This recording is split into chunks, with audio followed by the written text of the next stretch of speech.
Boa tarde! Está começando mais um Arte e Cultura. Hoje a gente te convida para uma viagem no tempo por uma cultura que atravessa milênios e que hoje continua despertando o fascínio e a curiosidade das pessoas. No programa de hoje, a nossa conversa passa pelo Egito Antigo, seus símbolos, sua escrita, a forma de expressão que revelam de modos únicos de ver a vida e o que há além dela. Então fica com a gente porque o programa começa logo após a vinheta.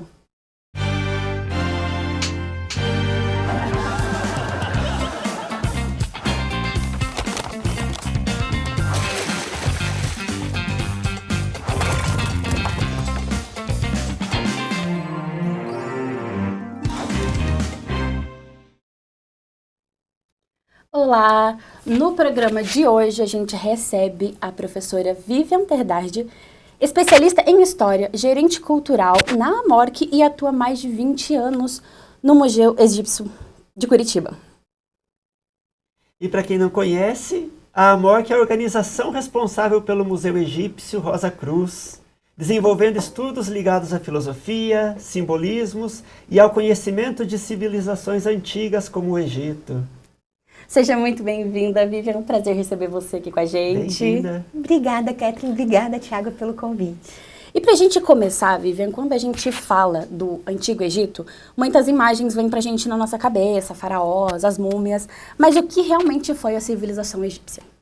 Bom, falar de Egito Antigo é falar de uma das grandes civilizações da Antiguidade e uma das que mais perdurou ao longo do tempo, porque a gente está falando de uma civilização que, como história do período faraônico, nós temos 3.000 anos de história, né? E depois, se formos falar ainda do período romano e de outras conquistas, a gente só vai estendendo ainda mais esse período, né?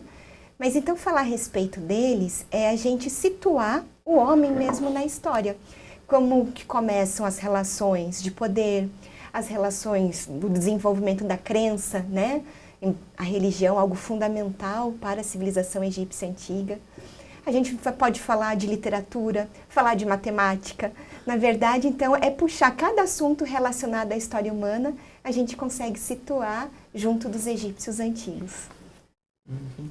E para essa cultura chegar até a gente, claro que uma coisa muito importante é a escrita, é aquilo que foi registrado, né? A gente perdeu muitas populações, muitos povos, porque não tem o registro. E uma coisa importante nesses registros foi a estela de Roseta, aquela pedra com as escritas que foi traduzida e chegou-se a alguma coisa.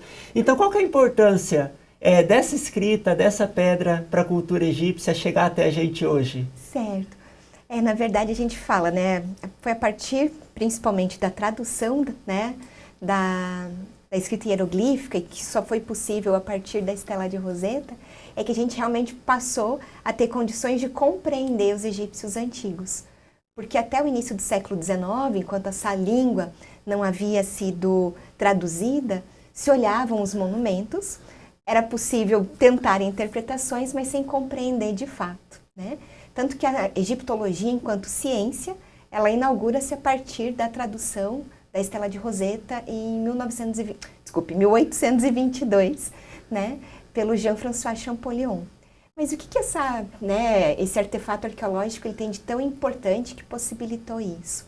Na verdade, é um documento que a gente tem em 3 línguas, sendo 2 egípcias e outra, né, que é o grego antigo. Então, na parte de baixo a gente tem o grego antigo, em cima a gente tem a escrita hieroglífica e no centro a gente tem o demótico, que é uma escrita também desenvolvida pelos egípcios antigos, já num período posterior da sua história. E o que acontece? Ela foi descoberta pela famosa expedição do Napoleão Bonaparte ao Egito, entre 1798 e 1799. E aí era a primeira vez que se encontrava um documento onde você tem a tradução dele para uma língua que ainda era conhecida, que é o caso do grego antigo. Os hieróglifos eles foram escritos pela última vez no século V da nossa era. E por conta disso, realmente, ninguém mais tinha conhecimento a respeito dessa escrita. Então, a estela de Roseta, na verdade, a gente tem um fragmento de um grande documento, que é um texto que os sacerdotes do deus Ptah teriam feito ao faraó Ptolomeu V Epifânio, agradecendo as obras que ele havia realizado ao longo do rio Nilo. E está em grego justamente por quê? Porque é do período em que a dinastia que governava o Egito era de origem greco-macedônica. Então, por isso que temos essa tradução no grego antigo. Mas então, como eu comentava, pela primeira vez agora se tinha essa tradução, do texto egípcio, de uma das línguas egípcias. E aí, a partir disso, claro, a estela, embora descoberta pelos franceses, acaba nas mãos dos ingleses, pelo desenvolvimento da própria guerra, mas é levada para a Europa, e aí foram feitas diversas cópias do texto, e vários filólogos vão se dedicar e tentar ver que compreensão é possível a partir dessa tradução. Alguns, vários tentam, embora a gente fale em especial do Champollion, mas a gente tem alguns, na verdade, filólogos que se dedicaram à compreensão e que ajudaram muito nesse processo.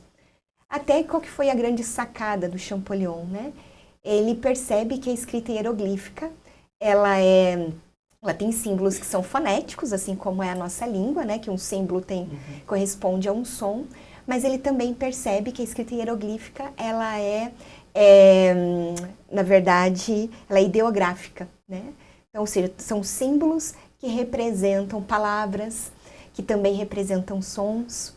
Ele percebe que há símbolos que representam sons, mas que grafam muito mais do que uma consoante, que grafam 2 consoantes, que grafam 3 consoantes, E aí ele consegue perceber a partir dos cartuchos. O que são os cartuchos? É um símbolo que o egípcio antigo chamava de Shen e que era utilizado para escrever o nome de deuses e reis. E aí, claro, se eu tenho o nome do rei aqui, eu tenho a tradução no texto em grego.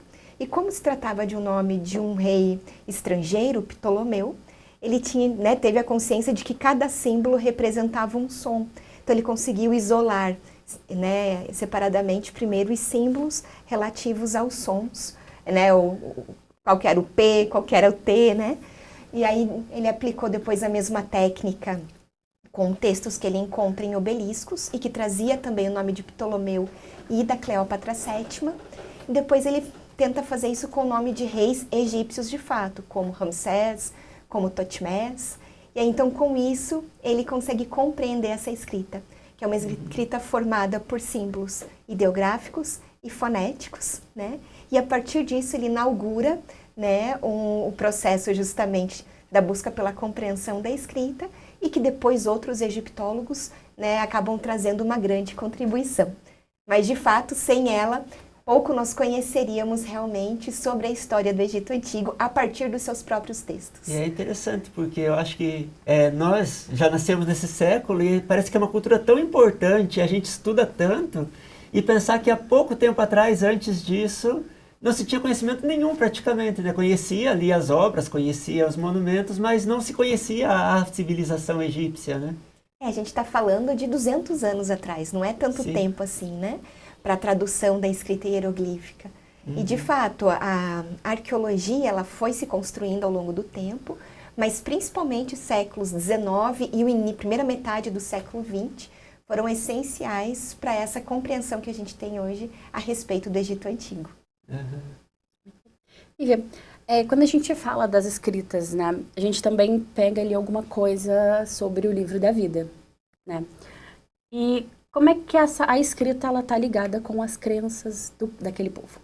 Certo, então, na verdade, para o egípcio antigo, o fato de estar escrito é extremamente importante, porque isso faz com que, de fato, as coisas existam, E se a gente pensar o desenvolvimento da escrita egípcia, desde antes da gente falar de um Egito dinástico, a gente já tem os primeiros símbolos sendo utilizados para grafar nomes de reis e nome de cidades.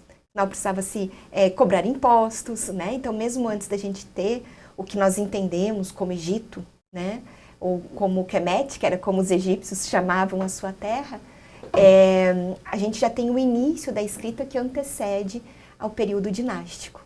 E aí, inicialmente, depois quando essa escrita ela vai se tornando cada vez mais complexa, o primeiro grande conjunto de textos é um texto religioso, É o famoso texto das pirâmides que a gente tem, o primeiro local onde nós temos referência, né, do texto das pirâmides é a pirâmide do faraó Unas, que governa o Egito na 5ª dinastia já, mas é o primeiro grande conjunto de textos que traz informações, tanto sobre o mundo divino, tanto quanto sobre a compreensão da vida além túmulo. Porque o que acontece? Para o egípcio antigo não tem uma divisão entre o mundo, né, o que a gente discute em política, o que a gente discute em religião, aquilo que é da cultura, da filosofia, da sociedade. Na concepção do egípcio antigo, tudo provém das divindades. Então, toda e qualquer explicação provém, né, da ação dos deuses. São os deuses que criaram o mundo, são os deuses que organizaram o mundo ao qual eles conheciam, o poder que o faraó possuía emanava dos próprios deuses.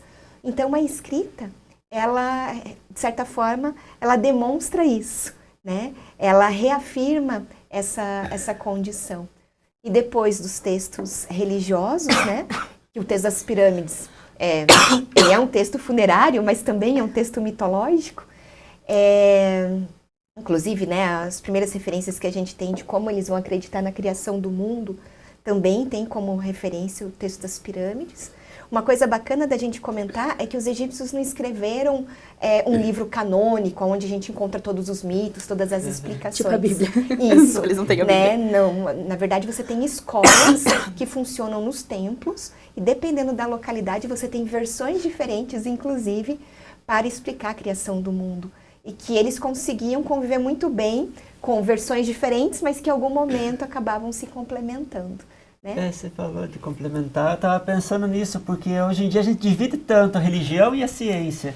E você falou ali, convivia uma coisa só, né? Toda a questão matemática e tudo que eles desenvolveram, mas tudo também ligado com a religião, formando um único caminho para a vida, né? Isso mesmo, então a gente fala, né? O pensamento egípcio, o termo que hoje a ciência utilizava é um pensamento monista.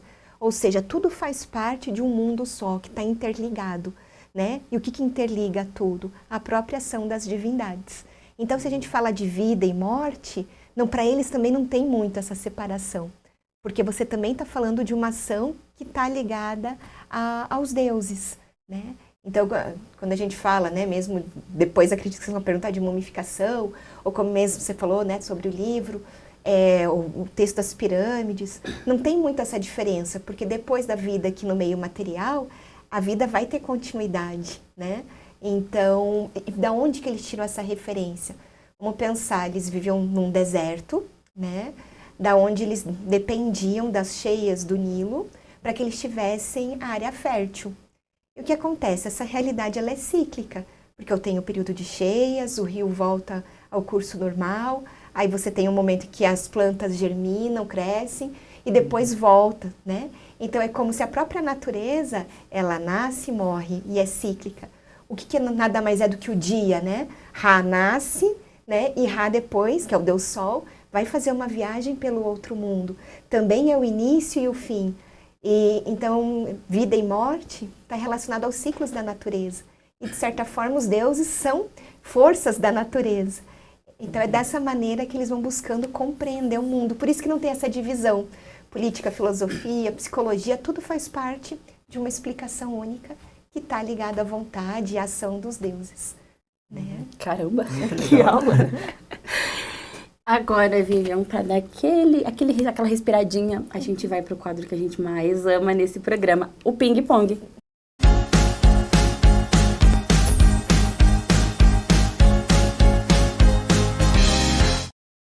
Então, Vivian, o negócio é o seguinte. As pessoas morrem de medo desse quadro. Você vai sortear aqui 4 perguntas, tá? Primeiro, uma depois a outra. E vai dar pra gente ver qual vai ser o seu castigo do monstro. Tá bom? Pode pegar a primeira pergunta. Tomara que eu saiba responder. Chegou? Vamos lá, é difícil. Professora, agora é hora da gente se vingar das professoras. Vamos lá. Um aprendizado que o Egito Antigo deixa. Um aprendizado? Isso. Eu acho que uma das coisas mais bonitas é a gente viver a vida, né? Independente, quando a gente fala de vida e morte, é justamente isso, é viver, né, a vida da melhor forma, de acordo, claro, com a ordenação que é necessário para que a vida aconteça, porque isso também é uma das coisas mais bonitas, um conceito que eles desenvolvem que é Ma'at, que é a ordem, verdade e justiça, ou seja, a vida ela tem uma ordem que precisa ser obedecida para que a gente possa conviver bem em sociedade e que isso faz manter tudo aquilo que existe, né? E você seguindo, né, a vida como ela deve ser vivida e de acordo com uma moral, com uma ética que era própria daquela civilização, na verdade não tem por que a gente ter medo, né, do fim e o reinício da vida. Então, acho que isso é um dos ensinamentos mais bonitos dos egípcios antigos. A próxima pergunta. Aqui. Eu digo para Mavi que falta um tambor nesse quadro. Um objeto simbólico. Um objeto simbólico. Bom, falar então de uma estatueta, que eu acho muito bacana, que são as estatuetas Chabits. O que eram essas estatuetas? São estatuetas mumificadas, que eram colocadas dentro das tumbas, e que elas tinham no corpo uma inscrição, que provém do famoso Livro dos Mortos, e que eram as estatuetas que ganhavam vida no outro mundo. Assim era a concepção deles. E para que isso? Era necessário continuar trabalhando no outro mundo. Então, o morto teria os seus próprios trabalhadores para outra vida, né? Então, por exemplo, a gente tem tumbas de reis com 365 Chabits, cada uma para um dia do ano para o trabalho. Então, entre muitos objetos criados por eles e de toda essa questão simbólica, acho que a Chabit é uma bacana para a gente falar a respeito. Escravo. É o servo para outra vida. Tiago? Algo que conecta o Egito Antigo com o presente. Algo que conecta? Bom, eu acho que o conhecimento, né? Que nem nós falamos a respeito da matemática, a respeito da literatura. Isso a gente pouco lembra, né, desse desenvolvimento em relação aos egípcios antigos. Mas se a gente pega todas as construções, ou até mesmo as pirâmides, que todo mundo tem curiosidade, né, como foram construídas, sem conhecimento matemático teria sido de fato impossível. E a gente precisa lembrar, né, que mesmo uma população extremamente antiga desenvolveu um grande conhecimento, inclusive matemático, e que proporcionou essas grandes construções, sejam os templos ou as pirâmides. Ou seja, sinto lhes informar que não é os ETs. Não são. Não são os ETs. Muito obrigada. Vamos para a última pergunta. Tô falando, falta tambor aqui. Uma palavra para descrever a arte egípcia. A arte egípcia? Isso. Eu acho que ela é impactante, na verdade, né? Se você imagina todos aqueles colossos que foram criados, né? A gente se sente pequenininho diante, né, de tudo que eles criaram, desde os pequenos, mas, né, se a gente se coloca diante de uma grande estátua, a gente se percebe mesmo pequenininho diante daquilo que eles criaram na antiguidade. Muito bom. Adorei as respostas. Você falou da matemática, que eu não queria interromper o ping-pong, essas perguntas, mas eu acho interessante porque parece, essa questão que você falou cíclica também, parece que isso também acontece na humanidade, né? Todo o conhecimento que eles tinham para todas as construções, tudo que eles fizeram, e hoje em dia as pessoas não têm esse conhecimento, daí é mais fácil falar, não, os ETs que construíram, não, tal. Porque parece que talvez esteja vivendo esse tempo cíclico também, né? E estamos buscando de volta um conhecimento que nós já tivemos, acabamos perdendo. E a pergunta que eu venho fazer agora de volta é voltado para isso. Na vida das pessoas, esse dia a dia deles, essa questão da religião, dos símbolos, dos deuses, como que vivia o dia a dia na vida pessoal deles, isso? Bom, na verdade, a gente tem uma estrutura social que ela era muito bem, uma estrutura, né, mas realmente fixa, não permitia muita mobilidade social. Então a gente acaba organizando, né, a vida das pessoas de acordo com a atividade que elas executavam. Então você tem, né, a parte da monarquia egípcia, de todos aqueles que atuavam no serviço burocrático do Estado egípcio, e que daí você tem diversas funções. Para muitas dessas funções era necessário o aprendizado da escrita, embora a maior parte da população não tinha acesso à escrita, né? Mas esses que atuavam no serviço burocrático do Estado egípcio, esses sim tinham acesso à escrita. Vocês tinham mostrado antes a imagem de um escriba, né? Tanto que escriba não era uma profissão, era um título que você tinha com relação àquele que teria passado pelo processo do aprendizado da escrita. E daí, a partir disso, você podia ser um escriba sacerdote, um escriba médico, um escriba arquiteto. Aqui até nessa imagem a gente tem o sacerdote tente, né? Então, ser sacerdote também, de certa forma, está relacionado à função burocrática do Estado egípcio, porque se o rei é representante dos deuses na terra, as atividades nos templos também estão associados, né, a essa questão, né? Então, a atuação do sacerdote no templo está ligada a uma função que também era real, né?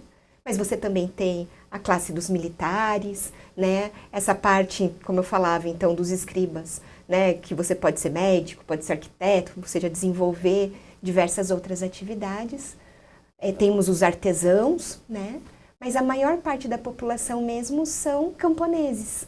São aqueles que atuam, né, justamente no cultivo da terra, que basicamente tem a sua vida pautada pelo início e fim do dia, que é marcado pelo nascer, né, e o pôr do sol, que era visto, né, como um deus, Ra, que viaja, né, no céu todos os dias, ao longo de 12 horas, e depois pelo submundo, que dá origem à noite, né? Mas daí você tem também diversas festas religiosas, onde essas manifestações, então, da crença estavam ali presentes. São várias ao longo do calendário egípcio, né? É bacana a gente pensar também que eles tinham 3 estações do ano. Essas 3 estações estavam ligadas ao cultivo da terra.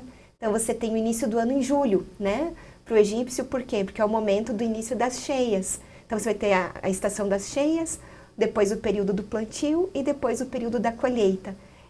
Né, o tempo anual, né, do calendário civil, digamos assim, do egípcio antigo, estava marcado por essas 3 estações, cada uma com mais ou menos 4 meses de duração, né? E aí você tem, basicamente, a vida voltada para o exercício, para o local onde você se encontrava socialmente, e claro, né, a presença divina, que nem eu falei de Maat, né, essa ideia de uma vida que ela precisa ser correta, de acordo com as bases do princípio, representada também pela deusa que tem o mesmo nome, né, Maat, era essencial para a manutenção de toda a vida no Egito. Então, era mais ou menos na ideia, eu preciso ter consciência do meu papel na sociedade, para que ela caminhe de forma correta, para que o caos não se aproxime e para que a gente consiga ter uma vida mais tranquila quanto possível. Né? Então, se a gente for assim, bem genérico, né? Falar, acho que dessa forma. Bem assim, bem por si. Isso. E vivendo dentro dessas crenças, os rituais, a mumificação também é um dos elementos que mais chama a atenção, né, pra gente. Como é que funcionava esse processo? Bom, então, a mumificação, de novo, ela está dentro, né, da crença egípcia antiga, no sentido de que se a natureza renasce, né, então, isso também poderia acontecer com as pessoas, né? Ou seja, elas terem, né, o direito a esse renascimento. A mumificação mesmo, ela é um processo para a conservação dos corpos, mas, como a gente falava, que tem base na questão religiosa, né? Então, para o egípcio antigo, no mito, havia um deus chamado Osíris, e que Osíris havia sido assassinado.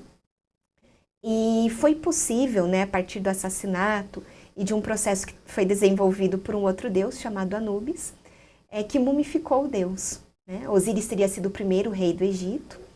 E aí, após a mumificação, Osíris passou a governar o outro mundo, né, esse mundo do além, né? E no sentido de que se as pessoas fossem mumificadas, assim como aconteceu com Osíris, essa vida além túmulo seria possível. Então, isso a gente tem o mito. Aí a gente pode falar de uma concepção egípcia antiga, de que eles acreditavam que nós somos formados por diversas partes. A gente tem um corpo físico, né, que está aqui, que existe. A gente tem um nome que é dado quando a gente nasce. A gente tem uma sombra. E, embora a gente fale hoje de alma, o egípcio antigo ele não tinha a palavra, o conceito da palavra alma, né? Na verdade, a gente fala no princípio de mobilidade, que era o Ka, e princípio de energia, que é o Ka, e o princípio de mobilidade, que é o Ba. Então, ou seja, né, tudo isso forma o indivíduo. E com a morte, eles entendiam que tudo isso se soltava. Então, para que o Ba e o Ka continuassem existindo no outro mundo, eles se reuniriam para formar o Ak, que é esse morto que renasceria no outro mundo, era necessário a conservação do corpo. É por isso que eles vão desenvolver o processo de mumificação, né? Então, primeiro, a preservação do corpo para os outros rituais que garantiriam essa vida além túmulo. Então, a mumificação é um processo que, a princípio, estava voltado apenas aos reis. Então, se a gente pega no início dinástico egípcio, basicamente a família real, quem era mumificada, e com o passar do tempo, esse direito foi sendo estendido, né, aos egípcios. E claro, desde que você tivesse condições de pagar pelo processo, né? Porque você tem que ter condições de construir sua tumba, de pagar os sacerdotes que faziam o processo. Morrer há muito tempo. Pagar todo o material utilizado no processo de mumificação, né? Você precisa do seu ataúde, né? O seu sarcófago, da sua máscara funerária, ou seja, tudo isso custa. Então, você tem que ter condições, né? Realmente também de pagar pela sua mumificação. Então, claro, embora existia a crença, a gente pode falar que nem todos eram mumificados, né? Havia adequação de acordo com as possibilidades de cada indivíduo, né? E o próprio processo também ele vai variar um pouco ao longo do tempo. Afinal de contas, como eu comentei, a gente está falando de 3.000 anos de história, né? Os textos religiosos mudam. Então, a gente falou do texto das pirâmides no início, depois a gente tem o texto dos sarcófagos, depois a gente tem o livro dos mortos, né? Então, ou seja, ao longo do próprio desenvolvimento da civilização, outros textos que explicam, né, a questão da crença na vida além túmulo vão sendo criados, ou que também vão proteger o morto, e que vão trazer para a gente uma geografia do outro mundo, né? Então, essa concepção também ela vai mudando ao longo do tempo, ou melhor, vão acrescentando, né, informações também ao longo do tempo. Você comentou, inclusive, são 3.000 anos de história, né? Então não tem como manter uma única coisa em 3.000 anos, né? Mas assim, o que eu pergunto, você falou da mumificação, nas pirâmides não era uma única múmia que estava ali, tinham várias múmias, tinha os servos do faraó que eram colocados juntos. Como que eles acreditavam? Como seria esse outro mundo com essas pessoas todas? Então, na verdade, essa é uma interpretação errada. A gente não tem a ideia, claro, nós vamos ter tumbas que são para as famílias, né, isso sim, mas no caso dos reis, quando a gente pensa nas pirâmides, basicamente você tem aquele o templo, né, do próprio faraó, né, para que ele pudesse, então, o corpo dele ficar ali ao longo de toda a eternidade. Aquelas estatuetas que eu comentei das Chabits, que são servos para o outro mundo, por que eles não vão levar os seus servos? Por que essa ideia, então, para o Egito não cabe? Justamente porque eles criam as Chabits. Então, essa ideia que você tem de, né, claro, tem civilizações onde a gente encontra essa questão. No Egito, a gente tem esse dado no período pré-dinástico, então, ou seja, né, em algumas tumbas de reis pré-dinásticos, a gente encontra, assim, os acompanhantes do rei no outro mundo. Mas já no desenvolvimento do Egito dinástico, não mais. Então, por isso que eles criam, que a gente fala, todo um enxoval funerário, que vai garantir essa existência, né? Então, você tem as estatuetas, você vai ter as oferendas que são postas ali, ou que depois vão estar nas próprias pinturas, né? Os textos que vão garantir, né, as oferendas para a vida além túmulo. Porque essa vida além túmulo, ela é uma continuação da vida material. Então, tudo aquilo que a gente necessita para viver aqui, o egípcio precisaria no outro mundo. É por isso que a gente tem, nessa ideia, né, das tumbas, todo esse enxoval funerário que era preparado e que também era enterrado junto com o morto, né? Então, mesmo os reis, por que o texto das pirâmides a gente encontra pela primeira vez dentro, né, de uma pirâmide de um faraó? Então, aquela crença já existia, passou a ser, né, grafada a partir daquele momento, mas que traz toda a explicação e do que o rei necessitaria para o outro mundo. Mas aquela pirâmide é exclusiva dele. Falando de mumificação, a gente tem no Museu Egípcio aqui de Curitiba uma múmia que ela é a múmia Tutmeia, né? E ela tem uma história, ela não é bem uma rainha, né? Conta pra gente, Vivian, quem é a Tutmeia e como ela veio parar no Museu de Curitiba. Joia. Bom, a Tutmeia, a gente tem uma única informação a respeito dela. Ela teria sido uma servidora de Ísis. O que significa, né? A Tutmeia teria vivido mais ou menos 700 anos antes de Cristo, né? E, então a gente está falando de uma pessoa que viveu há 2.700 anos atrás. E naquela época as mulheres já não exerciam funções como sacerdotisas. Então possivelmente ela atuou como cantora ou musicista em um dos templos dedicados à deusa Ísis. E a gente vem fazendo um trabalho no museu cada vez maior da gente olhar para a Tutmeia e realmente pensar quem foi essa egípcia, né? De humanizar, porque a gente tem também uma tradição que vem da nossa cultura pop mesmo, da múmia enquanto um monstro, algo que tem que ser temido, né? E na verdade não, a gente está falando de uma pessoa que viveu assim como nós estamos aqui neste momento vivendo. Então a gente realmente olhar para ela e a reconstrução, né, facial, ela possibilita isso, pelo menos de dar um rosto para quem teria sido essa egípcia. A Tutmeia teria morrido, então, mais ou menos com 25, 30 anos de idade, né? Aqui, olhando para ela, a gente pode ver que era comum o uso de perucas, como, né, tá na reconstrução facial. O cone de gordura perfumado, que era comum ser utilizado durante as festas, né? O típico colar também, que era muito comum nesse período que a gente data da vida da Tutmeia. Mas aí falar, né, muitas informações sobre realmente a vida dela lá atrás a gente não tem. A gente sabe muito mais desde que ela foi descoberta. Então, a Tutmeia foi descoberta na atual região de Luxor, que era a antiga capital Tebas, e foi descoberta ali na segunda metade do século XIX.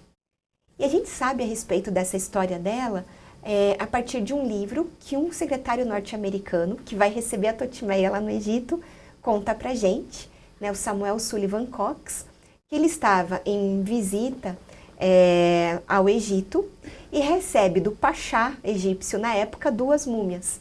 Entre essas 2 múmias, Tutmeia.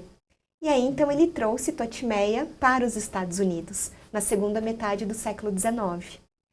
E a Tutmeia, então, quando chega nos Estados Unidos, numa cidadezinha ali próxima a Nova York, chamada Round Lake, um congressista chamado George West, ele estava financiando a criação de um museu nessa cidade. E aí, então, ele sabe da chegada dessas 2 múmias pelo Cox, e aí pede a ele, né, olha, a gente está montando um museu, tal, você não quer fazer a doação dessa múmia, né, lá para o museu da cidade de Round Lake? E assim a Tutmeia acaba indo para lá. Nessa cidadezinha, então, em 1888, a Tutmeia acabou sendo desenfaixada. Era uma prática até comum entre museus europeus e mesmo norte-americanos, o desenfaixamento de múmias para estudo. Por isso que a Tutmeia acabou perdendo, né, praticamente suas 20 camadas de tecido, que então envolviam, né, o seu corpo. O próprio nome Tutmeia é um apelido, dado até por esses homens associados a esse museu, né? Justamente como não trazia o verdadeiro nome dela no sarcófago original, então, em homenagem aos faraós Tutmés, trouxeram o título feminino como Tutmeia. Então, é como ela é conhecida até os dias de hoje. E a Tut, como a gente também chama carinhosamente lá no museu, ela fica, né, exposta nesse museu até 1919, quando o museu fecha. Aí começa toda uma peregrinação, tadinha dela. Ela acaba indo para algumas outras instituições, né? Nos Estados Unidos, volta para a cidade de Round Lake na década de 70, até que na década de 1980, o Museu Egípcio Rosa Cruz da Califórnia adquire a Tutmeia. Então vai para uma instituição que é mantida pela Ordem Rosa Cruz Amorque, que é quem mantém o Museu Egípcio Rosa Cruz aqui de Curitiba. E aí o nosso museu foi inaugurado, né, em outubro de 90, e nosso antigo gestor solicitou para eles uma peça original para o nosso museu. E aí, então, eles fazem a doação da Totimeia para cá. Até nesse último sábado, comemoramos 31 anos da vinda da Totimeia para Curitiba. Ela chegou aqui no dia 11 de abril de 1995. E aí, então, Totimeia, a partir do momento que chega aqui, é a grande estrela do nosso espaço, como até o dia, né, os dias de hoje. Já está exposta na sua segunda tumba, que o museu passou por uma reestruturação. Então, a gente criou realmente, né, um cenário, um espaço de uma tumba egípcia, para que seja a casa da eternidade da Totimeia, que mesmo hoje ela é exposta aqui no nosso ambiente, para que ela também tenha uma casa como seria a dela no Egito, né? Então a gente procurou com todas as imagens, com toda a concepção de vida além túmulo, ali presente também na sala em que ela está presente hoje. Eu acho importante mencionar que nós sabemos de toda essa história dela graças a um professor, né, arqueólogo aqui de Ponta Grossa, professor Moacir Elias Santos, que como estudante de arqueologia em 1997, ele iniciou o projeto Totimeia. E daí, através do trabalho dele, que foi possível levantar todo esse histórico dela que nós não tínhamos. Inclusive, restauração da face dela. Quando ela chega aqui em Curitiba, ela tem a face quebrada. Ele é quem fez o trabalho de restauração, que daí possibilitou também a reconstrução facial, né? Então, acho importante a gente agradecer, né, e mencioná-lo, que tudo que a gente sabe a respeito dela hoje é graças também ao trabalho dele, né? E você falou dessa reforma no museu, vamos falar um pouquinho do museu, então. Sim. Como que aparece toda essa história na sala, na tumba dela, a cultura egípcia no geral, como o museu apresenta isso pra gente? Perfeito. Bom, então antes, né, eu falei que a Ordem Rosa Cruz Amor, que é a mantenedora do museu, a história tradicional da Amor que está relacionada ao Egito Antigo. Então, como a cultura e a ideia da preservação dessa tradição é extremamente importante para a Ordem Rosa Cruz, eles criam um museu, né? Como eu falava, em 1990. Nós somos um museu principalmente de réplicas, né? Temos alguns objetos originais hoje na coleção, mas principalmente o nosso museu ele é formado por réplicas, que são peças basicamente idênticas às originais, né? E é um acervo que foi crescendo desde 90 para cá. Então, hoje o museu ele conta com 3 áreas expositivas relacionadas ao Egito Antigo. Nós temos a nossa sede principal, que é um local onde a cada 2 anos a gente muda o tema sobre o Egito Antigo. Hoje a gente está com a exposição Medu Neter, Palavras Divinas, onde a gente fala justamente da escrita hieroglífica. Então, desde o processo, né, da tradução, até entender como que os egípcios criaram a sua escrita, e depois como hoje também existe uma relação entre arte e escrita, né, para o egípcio antigo. Então, a nossa exposição está focada nisso, e é onde está exposta a Totimeia, né, dentro da sua Casa da Eternidade, que são 2 salas, com pinturas na parede, né, e o formato, tudo como eram as tumbas, a qual a Totimeia foi descoberta. E aí é uma coisa bacana da gente comentar. Quando a Totimeia viveu, já não construíam tumbas decoradas como a que ela foi descoberta, mas reutilizavam tumbas. Então, a nossa ideia aqui no museu é essa. É uma tumba de um período de quase 1000 anos antes da Totimeia, mas como se ela realmente também estivesse reutilizando esse espaço, né? Então, hoje a gente tem essa amostra. Temos uma segunda exposição, que é o Rei Menino de Ouro Tutancâmon, que daí são 2 ambientes, né, 2 andares, na verdade, dedicados a esse faraó, ao faraó Tutancâmon. E a gente também hoje entende a nossa estrutura como um grande museu a céu aberto. Como aqui em Curitiba está a sede da Ordem Rosa Cruz Amor para os países de língua portuguesa, nós temos toda uma estrutura de prédios que são réplicas de templos egípcios antigos.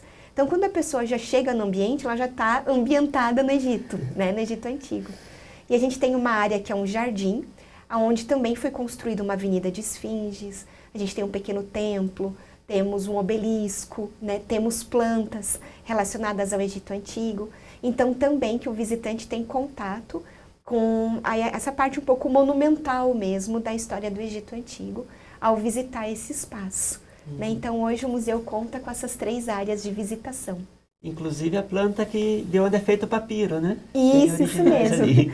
Temos, né, a planta papiro, né, dessa planta do caule dela era feito o papel, mas além do papel, aí a gente tem, eles faziam sandálias, embarcações, né? A planta papiro era utilizada para diversos fins, mas principalmente, né, para a criação do papel, né, de papiro. O papo tá muito bom, Vivian, mas a gente vai agora pro nosso rolezinho com o tia depois da vinheta.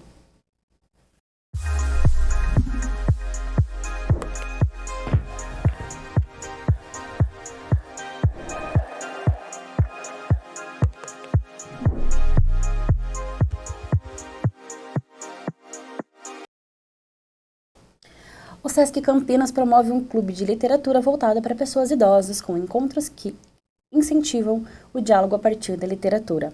A obra escolhida é Mulheres Correm contra o Lobo, de Clarice Pinnock, com mediação de Marta Fontinelli. Encontros acontecem às sextas-feiras, das 1 às 3, entre os dias 10 e 24 de abril, na Sala 3.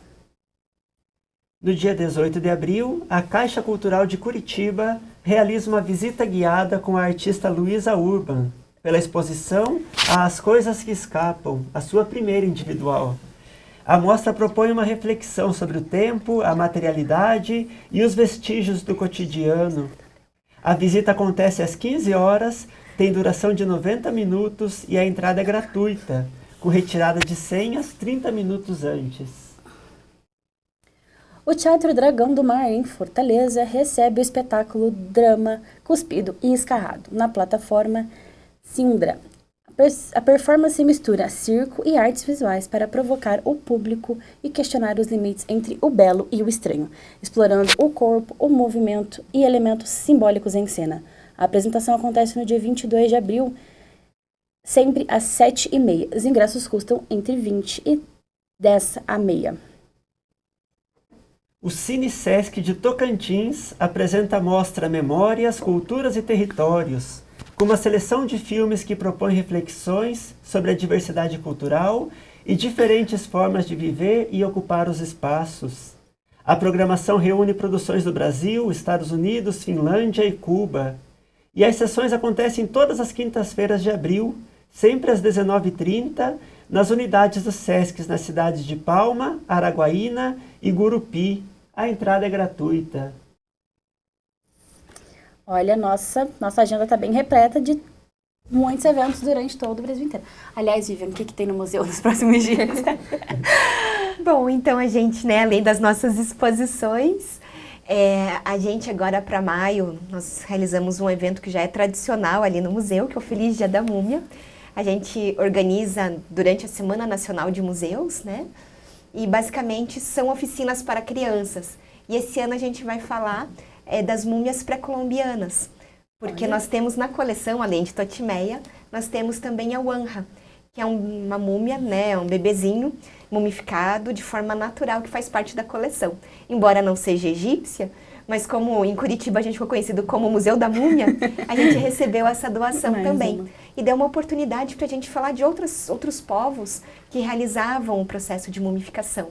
Então a gente tem esse evento e estamos também para o final de maio e início de julho, durante os 4 sábados, a gente vai realizar um curso de introdução à língua egípcia. Então, para quem quiser aprender justamente, né, a ler, a identificar os símbolos. Um pouquinho, tá bom. Isso, e hieroglíficos é uma excelente oportunidade, né, que a gente vai ter. Então, vamos anunciar agora, nessa semana, a abertura das inscrições para o curso de língua egípcia. A única coisa que me chateia é que a Semana da Múmia é só para crianças. Nesse momento, só para crianças. Vou levar meu sobrinho. Isso. Então, Vivi, voltando para o Egito, né? A gente tem, como você mesma tinha mencionado antes, um espaço no museu dedicado ao faraó Tutankhamon, né? Conta um pouco mais pra gente quem foi o faraó, o Menino de Ouro. Perfeito. Eu gosto sempre de brincar quando eu falo de Tutankhamon, que na verdade ele é muito mais famoso para nós, ocidentais, do que foi de fato no Egito Antigo. Porque nem mesmo nas listas oficiais de reis do Egito Antigo o nome do Tutankhamon constava. E por que isso, né? Ele governa durante um período bastante conturbado da história egípcia antiga. Ele é filho, né, do faraó Akhenaton, que havia feito uma reforma religiosa, estabelecendo a crença num único Deus, em Aton. E, na verdade, com a morte do pai, ele assumiu aos 9 anos de idade, por isso que é o rei menino, né? Ele assume novinho. e restabelece a crença, né, nos vários deuses, mas por conta desse momento conturbado, os egípcios não deram muita moral para o Tutancâmon. Mas por que a gente conhece tanto a respeito dele? Isso está relacionado ao processo da descoberta da tumba de Tutancâmon, que aconteceu em 1922, em novembro de 22, pelo famoso arqueólogo inglês Howard Carter. E quando a tumba de Tutancâmon é descoberta, ela está praticamente intacta. E aí a gente está num momento onde a gente tem, né, o jornal, onde as imagens passam a estar mais presentes na vida das pessoas, e foi feita assim, uma grande divulgação da descoberta da tumba de Tutancâmon. Então, os tesouros encontrados na tumba do rei foram, né, na verdade, disseminados para o mundo ocidental. E aí até inicia uma tradição, né, até de elementos egípcios na própria arquitetura, na arte da época. Então, principalmente por conta da importância da descoberta da tumba dele, que ele acaba sendo, então, tão conhecido para nós. E também porque, né, a tumba de Tutancâmon é uma tumba pequena, a gente está vendo aqui uma reprodução que a gente tem lá no museu, né, então do sarcófago de granito, né, a única sala com pintura é a câmara funerária do rei, mas comparado com a dos outros reis que foram enterrados no Vale dos Reis, é uma tumba, né, realmente pequena. Mas as outras tumbas foram saqueadas desde a antiguidade. Fato que não havia ocorrido com a de Tutancâmon. A gente sabe que ocorreram pelo menos 2 tentativas, mas grande parte dos tesouros do rei estavam ali.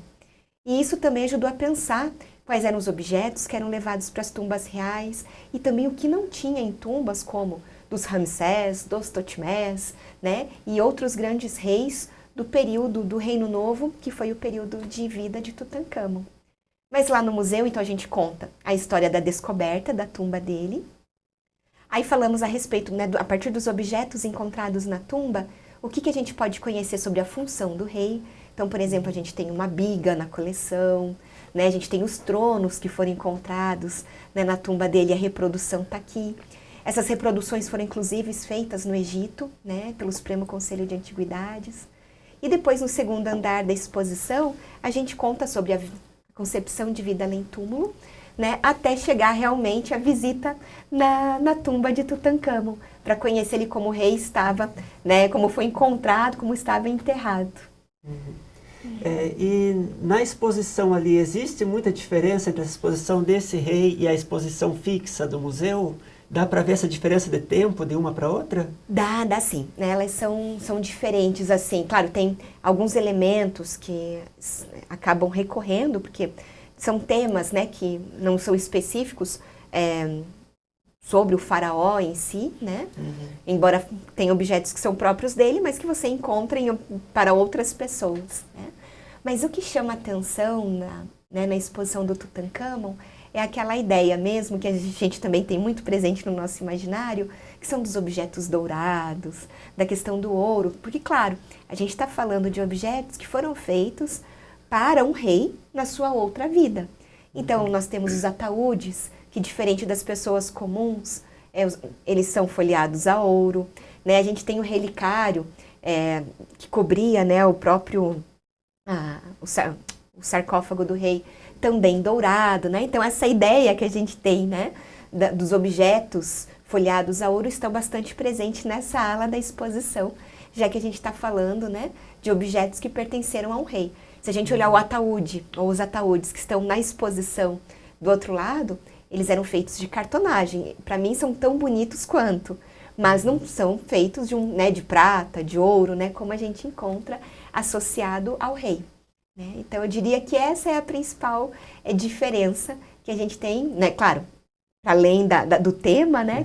Que aqui é específico sobre Tutancâmon, mas que a gente tem essa ideia também desse Egito, né? Do ouro, dessa questão, dessa magnificência que a gente associa à antiga civilização egípcia.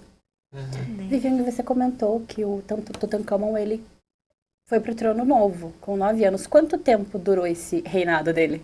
Pouco, né? Na verdade, ele morre aos 19 anos. Então, ele tem um período de reinado bastante curto e conturbado, né? O Tutancâmon, ele desde criança já sofria de malária. Então, ele já tinha uma uma saúde bastante frágil e a gente acredita, né, que uma queda de uma das suas bigas que teria então ocasionado uma ferida bastante grave na perna, que acabou infeccionando e levando a óbito, então, o faraó. Então, ele tem um período, né, bastante curto ali de governo, são dos 9 a 10 aninhos, né, ali de governo para o Tutancâmon. Uhum. E assim, nós já nos aproximamos do final de nosso programa, mas queria que você falasse um pouco sobre o museu. Sim. As peças que tem lá, convidar o pessoal de casa para conhecer, falar do endereço, como faz, valor para ele chegar lá. Isso. Então vai ser um prazer, né, poder receber todo mundo que gosta sobre Egito Antigo. E sempre algo que a gente aprendeu, que a gente descobriu a respeito dessa antiga civilização.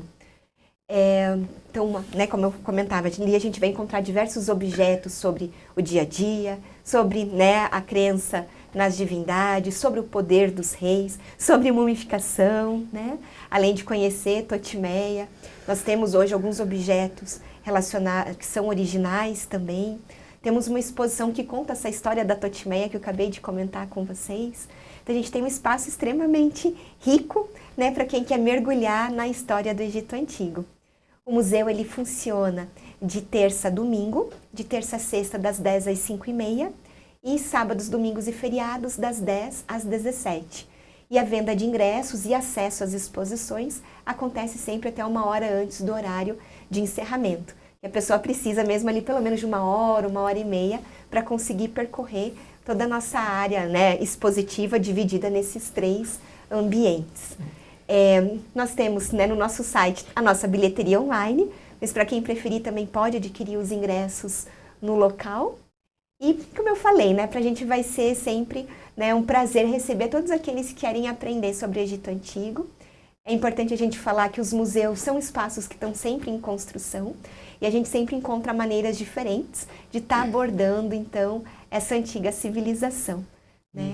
E eu sou, né, na verdade, muito agraciada dessa oportunidade de trabalhar nesse local. Então, quem vem de fora visitar Curitiba pode comprar o ingresso na hora, se quiser pode comprar adiantado também na bilheteria. E isso pode tanto se programar antes ou então chegar ali direto na nossa bilheteria, né, para ter acesso às nossas exposições. Viver um pouquinho daquilo que a gente vê na cultura popular, mas ver na vida real como foi mesmo no museu, né? Isso, acho que ajuda a desmistificar muitas questões, né? E aí também, né, eu diria que aqui em Curitiba é um lugar único, né? Embora tenham museus no Brasil com coleções egípcias, mas eu diria que essa imersão, que é onde a gente reúne arquitetura e exposição, só aqui mesmo no Museu Egípcio Rosa Cruz Tutancâmon. E lembrando que Totimeia é a única múmia real que existe aqui no Brasil, né? Isso, e, né, hoje Totimeia é a única múmia, a gente fala, né, de corpo inteiro que tem aqui no Brasil. Existe uma cabeça de múmia também no Rio Grande do Sul. Mas para conhecer múmia egípcia, sem ser no Egito, na Europa ou nos Estados Unidos, é aqui em Curitiba. E para você que nos acompanha e está muito longe, mas mesmo assim ficou curioso para conhecer o Museu Egípcio, lá no site deles tem um tour virtual para você fazer, se você quiser também, né? Vivian, muito obrigada pela sua presença. Foi uma honra poder estar recebendo você aqui com a gente para esse bate-papo tão interessante sobre o Egito, sobre a cultura egípcia. Mais algumas considerações, Thiago? É isso, acho que é tanta história e é tanta coisa que a gente gostaria de conhecer. Eu acho que uma visita no museu também pode responder tudo o que não deu para a gente conversar nessa 1 hora de nosso programa, né? Isso mesmo, com toda certeza. E para você que nos acompanha, não se esqueça de se inscrever no canal da TV Uninter e até o próximo programa. Tchau! Tchau, tchau.